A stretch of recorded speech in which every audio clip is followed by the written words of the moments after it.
ஒரு ஸ்ட்ரிங்ன்றது பல கேரக்டர்களை கொண்ட ஒரு தொகுப்பு. பிஹெச்பியில் நீங்கள் ஒரு ஸ்ட்ரிங்ஸை வச்சு பண்ண வேண்டிய நிறைய வேலைகள் இருக்கும். உதாரணத்துக்கு ஒரு ஸ்ட்ரிங்கோட அளவு என்ன, ஒரு ஸ்ட்ரிங்குள்ளே எத்தனை வார்த்தைகள் இருக்குது, ஒரு ஸ்ட்ரிங்குள்ளே இருக்கிற கேரக்டர்ஸை இடது பக்கத்துலேருந்து வலது பக்கத்துக்கு மாற்றுறது, ஸ்ட்ரிங்கில் இருக்கிற ஒரு குறிப்பிட்ட வார்த்தைகளை கண்டுபிடிக்கிறது மற்றும் ஒரு ஸ்ட்ரிங்கில் இருக்கிற ஒரு குறிப்பிட்ட வார்த்தையை மாற்றுறதுக்கு. இப்படி ஒரு ஸ்ட்ரிங்குள்ளே பல்வேறு வேலைகளை செய்யறதுக்கு தான் பிஹெச்பியில் பல்வேறு ஸ்ட்ரிங் ஃபங்க்ஷன்ஸ் இருக்குது. அதை பற்றி தான் நம்ம இப்போ பார்க்க போகிறோம். முதல்ல நம்ம பார்க்க போகிற ஃபங்க்ஷன் ஒரு ஸ்ட்ரிங்குள்ளே எத்தனை கேரக்டர் இருக்குன்ற அளவை எடுக்கிறதுக்கு. அதுக்கு நீங்கள் பிஹெச்பியோட ஸ்ட்ரிங்லென் அப்படின்ற ஒரு ஃபங்க்ஷனை பயன்படுத்த வேண்டியதாக இருக்கும். அந்த ஃபங்க்ஷனோட நேம் சரியாக சொல்லணும்னா strlen. அதில் ஆர்கியூமெண்ட்டாக நீங்கள் பாஸ் பண்ண வேண்டியது உங்களோட டெக்ஸ்ட் ஸ்ட்ரிங். இப்போ நம்மளோட எடுத்துக்காட்டுக்கு இந்த ஸ்ட்ரிங் லென்க்குள்ளே ஹலோ வேர்ல்டுன்ற இந்த டெக்ஸ்ட்டை நம்ம கொடுத்துருக்கோம். இந்த ஸ்ட்ரிங்கோட லென்த் மொத்தம் 12 வரப்போகுது. அது எப்படி 12ன்னு கேட்குறீங்களா? 1 2 3 4 5 6.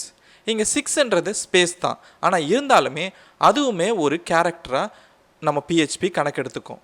7 8 9 10 11 12 ஆக மொத்தம் 12 கேரக்டர்ஸ் உள்ளே இருக்குது. இப்போது நம்மளோட அவுட்புட்டை நம்ம ப்ரௌசரில் போய் பார்க்க போகிறோம். அவுட்புட் பார்த்தீங்கன்னா மொத்தம் 12 இங்கே காமிச்சிருக்கு. இதுதான் ஸ்ட்ரிங்லென் ஃபங்க்ஷனோட வேலை. நம்ம ஒரு ஸ்ட்ரிங்குள்ளே எத்தனை வார்த்தைகள் இருக்குன்னு கணக்கெடுக்கணும். அதுக்கு பிஹெச்பியில் ஒரு ஃபங்க்ஷன் இருக்குது, அதுதான் ஸ்ட்ரிங் வேர்ட் கவுண்ட்.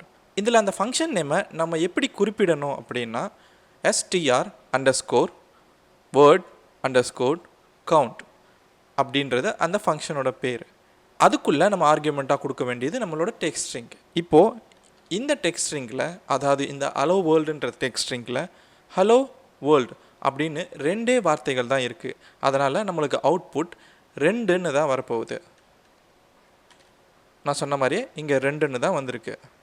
நம்ம ஒரு ஸ்ட்ரிங்கை தலைகீழாக திருப்ப வேண்டியது வரும்.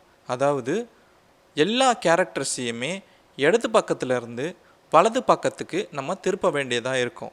இன்னும் தெளிவாக சொல்லணும்னா ஸ்ட்ரிங்கை ரிவர்ஸ் பண்ண போகிறோம். அதுக்கு நீங்கள் பிஹெச்பியில் பயன்படுத்த வேண்டிய ஃபங்க்ஷன் என்னென்னா ஸ்ட்ரிங் ரிவர்ஸ். அதை நீங்கள் ஃபங்க்ஷன் நேமாக குறிப்பிடணுன்னா strrev அப்படின்னு அதை குறிப்பிட்டு அதோட ஆர்கியூமெண்ட்டாக நீங்கள் பாஸ் பண்ண வேண்டியது உங்களோட டெக்ஸ்ட் ஸ்ட்ரிங். இப்போ இந்த ஹலோ வேர்ல்டுன்ற இந்த டெக்ஸ்ட் ஸ்ட்ரிங் இந்த மாதிரி ஒரு அவுட்புட்டை கொண்டு வரப்போகுது. இப்போ நம்ம அவுட்புட்டை பார்க்கலாம்.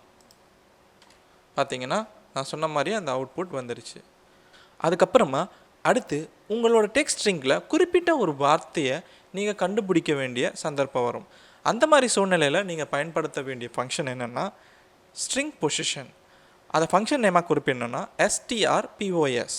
இதில் முதல் ஆர்கியூமெண்ட்டாக நீங்கள் கொடுக்க வேண்டியது உங்களோட டெக்ஸ்ட் ஸ்ட்ரிங். அதுக்கடுத்து 2வது ஆர்கியூமெண்ட்டாக நீங்கள் கொடுக்க வேண்டியது நீங்கள் கண்டுபிடிக்க போகிற அந்த வார்த்தை. இப்போது இந்த ஹலோ வேர்ல்டுன்ற இந்த டெக்ஸ்ட் ஸ்ட்ரிங்குள்ளே வேர்ல்டுன்ற வார்த்தையை நம்ம கண்டுபிடிக்க போகிறோம். இதை எக்ஸிக்யூட் பண்ண உடனே இந்த ஃபங்க்ஷன் நம்மளுக்கு ரிட்டர்ன் பண்ண வேண்டியது அந்த வார்த்தையை ரிட்டர்ன் பண்ணாது, ஆனால் அந்த வார்த்தை இருக்கிற பொசிஷன் என்னவோ அதை தான் நம்மளுக்கு ரிட்டர்ன் பண்ணும். அதனால தான் இதை ஸ்ட்ரிங் பொசிஷன்னு சொல்கிறாங்க. இப்போ பொசிஷன் சொல்லும் போது இந்த கேரக்டர் நம்ம எந்த இடத்துல இருக்குது வரிசைப்படி அப்படின்றது தான் நம்மளோட பொசிஷன் சொல்லப்படுது.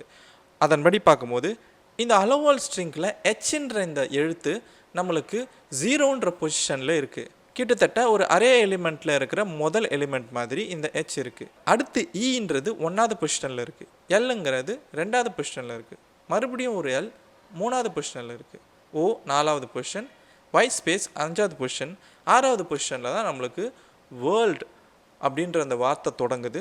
அதனால் இந்த தொடங்குகிற பொசிஷனை தான் இந்த ஸ்ட்ரிங் பொசிஷன் ஃபங்க்ஷன் நம்மளுக்கு ரிட்டர்ன் பண்ண போகுது. அதனால தான் இங்கே அவுட்புட் நம்மளுக்கு 6 வரும். இப்போ நம்ம இதை எக்ஸிக்யூட் பண்ணி பார்த்தோம்னா நம்மளுக்கு அவுட்புட் 6ன்னு தான் வரும். இதை வச்சு நீங்கள் 6வது பொசிஷனில் தொடங்குகிற வேர்ட் நீங்கள் கண்டுபிடிக்க போகிற அந்த வேர்டுன்றதை உங்களுக்கு காமிச்சு கொடுத்துரும். அடுத்து நீங்கள் ஒரு ஸ்ட்ரிங்குள்ளே குறிப்பிட்ட ஒரு வார்த்தையை மாற்ற வேண்டி வரும். அப்படி வரும்போது நீங்கள் பயன்படுத்த வேண்டிய ஃபங்க்ஷன் ஸ்ட்ரிங் ரீப்ளேஸ். இதை ஃபங்க்ஷன் நேமாக குறிப்பிடணுன்னா str_replace.